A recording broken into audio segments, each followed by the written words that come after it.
할렐루야! 그동안 안녕하셨습니까? 오늘은 사도행전 23장의 말씀을 가지고 같이 은혜를 나누겠습니다.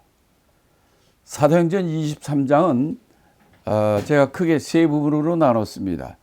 1절부터 11절까지는 바울의 변론과 분쟁에 관해서, 그 다음에 이제 12절부터 22절까지는 바울을 죽이려는 음모와 거기서 이제 그 음모가 발각되는 사건들, 그 다음에 23절부터 35절 끝절까지는 천부장의 보호와 가이사라로 이동하는 것, 호송되는 장면을 이렇게 세 부분으로 나눴습니다.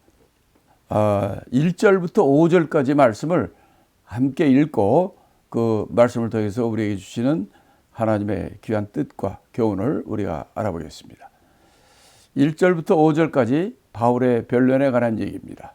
바울이 공회를 주목하여 가로되, 여러분 형제들아, 오늘날까지 내가 범사의 양심을 따라 하나님을 섬겼노라 하거늘, 대제사장 아나니아가 바울 곁에 섰는 사람들에게 그 입을 치라 명하니, 바울이 가로되, 회칠함 담이여, 하나님이 너를 치시리로다.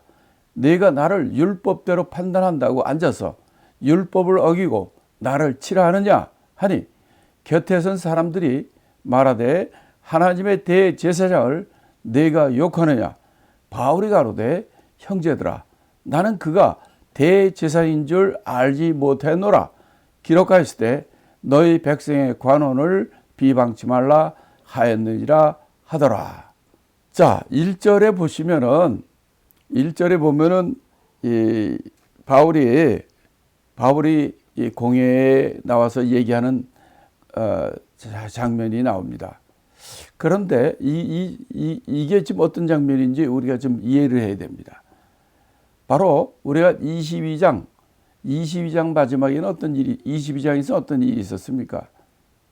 예루살렘에서 그들에게, 유대인들이 예루살렘에서 이 바울이 이방인과 함께 성전에 있다고 거짓 증언함으로써 이스라엘 예루살렘에 있는 온 유대인들이 난리 소동을 일으켜가지고 바울을 붙잡았습니다.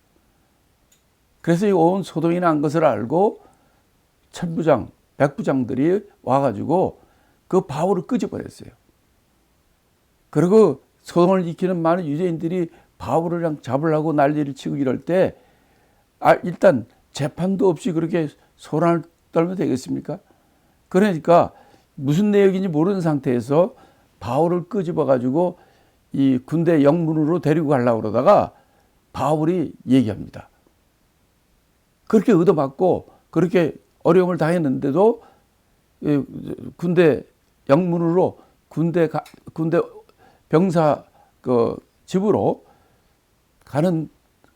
집으로 데리고 가는데, 여기서 내가 한마디 좀 했으면 좋겠다 하니까 헬라말로 그렇게 얘기를 하니까 이 이방인 천부장이 너 네가 헬라말 할 줄 아느냐? 그러면 네가 이 사람들을 얘기할 거 있으면 얘기해라. 이렇게 해가지고 지난 22장에서 사도 바울이 자기의 간증을 한다 했다고 말씀드렸죠. 그렇게 간증을 했는데, 간증을 잘 듣다가 중간에 이들이 그냥 막 옷을 다 집어던지고 먼지를 일으키고 소리 지르고 그냥 바울을 죽일 것 같이 난리법석을 떠는 바람에 천부장이 이것도 안 되겠다. 그래가지고 그들 가운데서 바울을 다시 영문으로 데리고 가는데, 무슨 일인지 모르니까, 그리고 유대말을 모르니까 이 사람이, 바울은 유대말 말고 헬라말 다 잘하잖아요.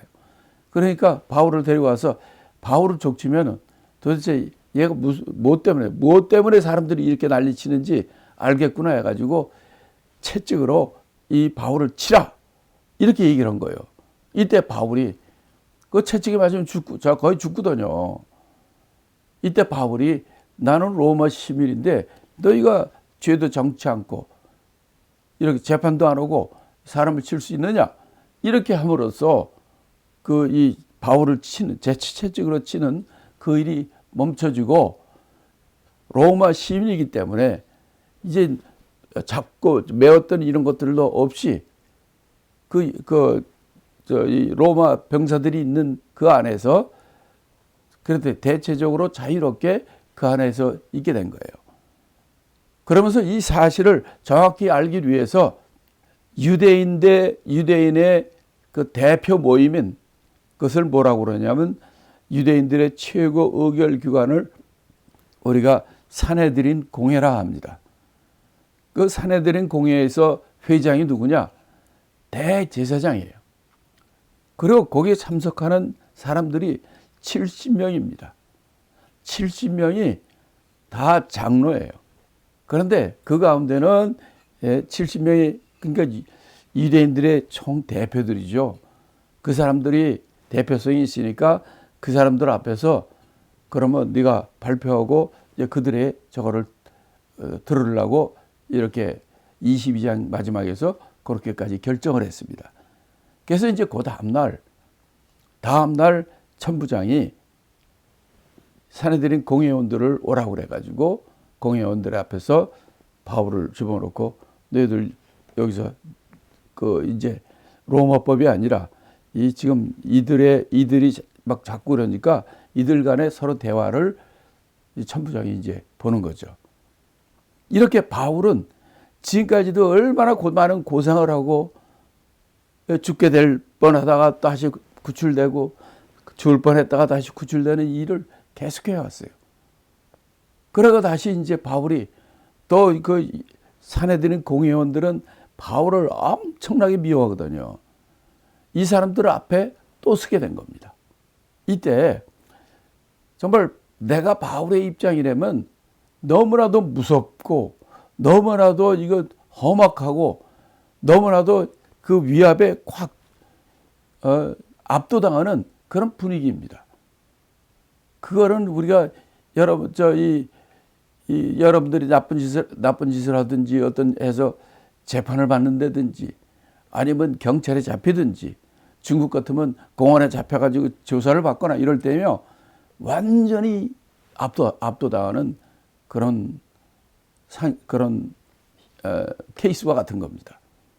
지금 바울이 그렇게 된 공회 70명이 넘는 사람들 거기에 딸려온 사람들까지 하고 그러면 그 수많은 사람들이 쫙 전부 그냥 반감을 갖고 있는 그 사람들 앞에서 바울이 그들에게 말하는 장면이 이제 1절부터 5절까지 나오는 거예요. 근데 그 1절에 보면 1절부터 5절 사이에 보면 바울이 뭐라고 그럽니까? 공회를 주목하여 말았다 그랬어요. 아니 다들 죽이려고 그러고 그냥 막 죄인 취급하는 이때에 그 죄인 바울의 입장에서 그 높은 이스라엘의 제일 높은 사람들 그들 앞에서 그들을 거꾸로 주목하여 보면서 할 수 있는 이런 담대함, 이런 자신감 이런 거 아주 어려운 겁니다. 바울은 지금 그러고 있는 거예요. 그러면서 얘기하는 거예요. 뭐라고 얘기하냐면 여러분 형제들아 공회원 장로들 이런 사람들 앞에 형제들아 이렇게 얘기해요. 그런데 22장 1절에서는 그때 유대인들이 와가지고 그냥 다 잡아가지고 죽이려고 그랬을 때 그때는 뭐라고 얘기했냐면 부형들아 어른들아 어른과 형제들아 아버님들과 우리 형제들아 이런 식으로 존칭을 했어요. 근데 여기 23장 1절에서는 형제들아 사실은 이 사람들이 더 높은 사람이거든요. 근데 그렇게 얘기를 하는 거예요. 왜? 이 사람들의 악의를 알기 때문에 여기서는 그들을 존중하지 않았어요. 그러면서 바울이 자기 얘기를 합니다. 뭐라고 얘기하냐면 내가 오늘날까지 범사의 양심을 따라 하나님을 섬겼다. 첫마디가 그겁니다. 나는 모든 일에 양심을 따라서 하나님을 섬긴 사람이다. 이렇게 첫마디에 나는 하나님의 바울의 특징이 뭐냐면 바울 서신서에 보면요. 그 양심이라는 말이 많이 나오는데 제가 이제 몇 개만 뽑아서 이게 만들었는데 양심을 보시면요. 로마서 9장에서는 뭐라고 하냐면 내 양심이 성령 안에서 나를 더불어 증거한다. 양심이 성령 안에서 증거한다는 거. 그 다음에 디모데전서 1장 5절에는 선한 양심이라고 얘기합니다. 선한 양심이 양심과 거짓이 없는 믿음에서 나는 이렇게 선한 양심, 성령 안에서의 양심, 또 디모데전서 3장 9절에는 깨끗한 양심의 믿음의 비밀을 가진 자, 또 디모데후서 1장 3절에는 청결한 양심, 이렇게 양심을 얘기를 많이 해요. 사실 그 양심이 뭐라고 그러나, 양심이 죽어버린 사람이나 양심이 그렇게 잘못된 사람, 이런 사람들은 저 양심이 없어, 뭐 이런 얘기 하지 않습니까? 양심은 하나님 우리에게 주신 선과 악을 나누는, 선과 악에 빠지지 않도록 하는 최후의 우리의 그 세이프티, 안전띠와 같은 거예요. 세이프티, 저 벨트와 같은 거란 말이에요. 이러면서 바울이, 이 사람들은 모두 바울을 죄인이라고 얘기를 하는 그런 상황이지만, 바울은 그렇게 얘기를 하는 거예요. 나는 양심을 따라 하나님을 섬겼다.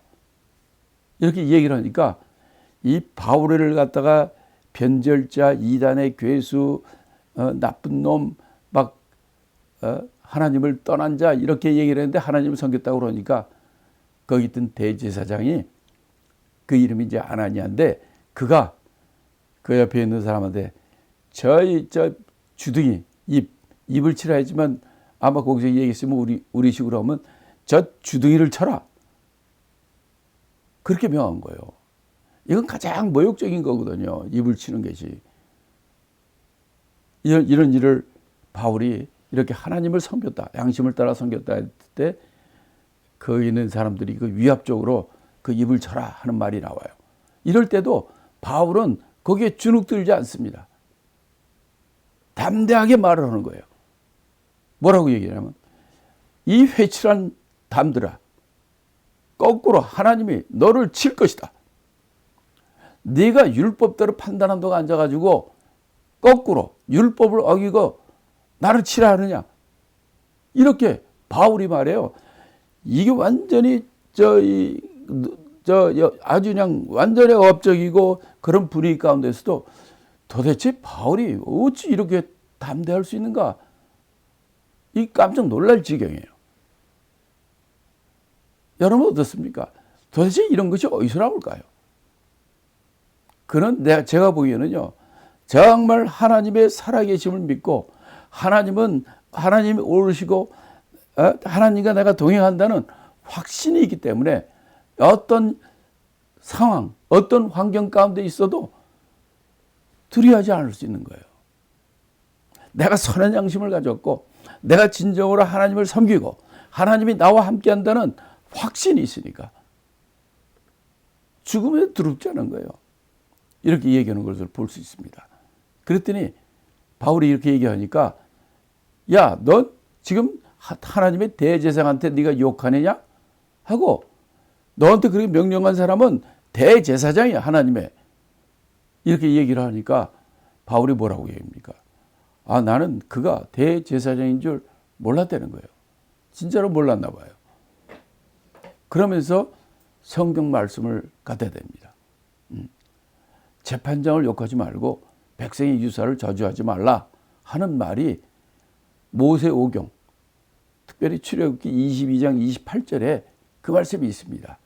그러니까 그 말씀을 가지고 이 모세 율법에 출애굽기 22장 28절에 재판장을 욕하지 말고 백성의 지도자를 저주하지 말라, 이런 말씀이 있다. 나는 그가 대제사장인지 알지 못했다 하고, 그런 일에 대해서 내가 알지 못했기 때문에 내가 바른 말을 한 건데 그건 내가 좀 미안하다, 이렇게 하고 이 문제의 옳고 그름을 명확히 하고, 그 대신 어떤 상황 가운데도 그가 옳은 길을 가기 때문에 여기에 주눅들지 않고 담대하게 그 주의 일을 하는 것을 우리가 볼 수 있습니다. 자, 그런데 이때 이 대제사장의 이름이 아나니아입니다. 신약 성경에 보면 아나니아라는 사람이 세 사람이 나와요. 지금 이 대제사장 아나니아라는 사람이 지금 23장에 나오는 거고, 그 다음에 사도행전 9장에도 보면 바울이 눈 멀었을 때 그에게 성령 충만함을 위해서 안수해서 눈을 뜨고 성령을 받게 한 그 안수한 사람이 아나니아예요. 예, 주님의 제자인 아나니아예요. 집사예요. 그런가 하면 사도행전 5장에는 거짓말해가지고 죽은 아나니아와 삽비라 그 부부의 남편이 이름이 아나니아예요. 이렇게 아나니아는 참 흔했던 이름인 것 같아요. 그래서 이 사도행전만 해도 이 세 종류의 세 아나니아가 등장합니다. 그런데 이 본문에 나타나는 이 대제사장 아나니아는 여러분 어떻게 생각하십니까? 좋은 사람 같습니까? 나쁜 사람 같습니까? 물론 나쁜 사람이죠. 이 대제사장은 아나니아는 그러니까 로마 정권과 짝하고 뇌물을 주고 그들과 친로마 정책을 핀 사람이에요. 그래서 유대인 중에 시오니스트, 그러니까 애국 단체 같이 이 로마로부터 독립을 놓치고 하는 이 국수주의자들 있죠. 이런 사람들은 아주 그냥 싫어하고 또 이런 부패한 대제사장이기 때문에 결국은 이 아나니아는 그 사람들에 의해서 그것에 칼에 찔려 죽습니다. 이 옳지 않은 이런 짓을 했던 나쁜 사람이었어요. 자, 이렇게 우리가 5절까지를 통해서 보면은 바울이 그들 악한 집단 가운데 그래서 이렇게 그런 상황에 정말 꼼짝 못할 상황 가운데 있다 할지라도 그는 살아계시는 하나님을 믿는 담대한 마음으로 담대한 하나님이 살아계신 것과 그 하나님이 함께 하시는 확신을 갖고 있으니까 담대하게 이렇게 그들에게 대할 수 있는 거예요. 정말 그렇더라고요. 저도 중국에서 여러 번 잡혔고 또 그랬을 때 정말 처음에는 다 누구나 떱니다. 저도 그랬어요. 그러나 하나님께서 내가 너와 함께이고 내가 너를 세운 거 아니야. 이렇게 그 하나님께서 나에게 주신 그 확신이 나한테 들어오니까 그렇지. 누가 하나님을 이길 수가 있어. 하나님이 나를 세우고 하나님에게 나에게 사명을 줬는데 그러니까 담대해지더라고요. 그래서 제가 6번을 그렇게 잡히고 조서를 받고 신문을 받아도 전혀 떨지 않습니다. 이렇게 우리 이 땅을 살아갈 때 모든 사람들이 다 이렇게 두려움 가운데 앞이 어떻게 될지 모르고 그러니까 온 세계 모든 민족마다 그 어떤 신이나 무당이나 어떤 이런 뭐를 자꾸만 믿고 제사를 드리고 하는 이유가 앞날은 몰라요. 그러니까 그 나무로 된 신이라도 그걸 붙잡으려고 그러는 거예요. 어떤 우상도 잡을고 어떤 돈이라도 잡고 뭐를 잡으려고 각 모든 민족들이 그렇게 왜? 인간이 연약한 존재인 것을 아니까 그렇게 신을 의지하게 되고 그래서 이 세상에 수많은 신들이 생기고 우상들이 생기는 거죠.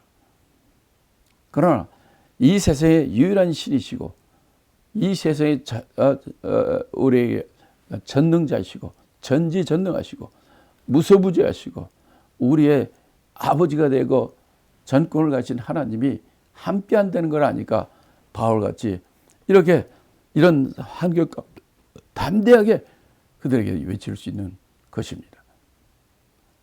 그런 저와 여러분이 될 때 우리 인생에 어떤 어려운 일이 있어도 이겨낼 수 있는 힘이 있으리라 믿습니다.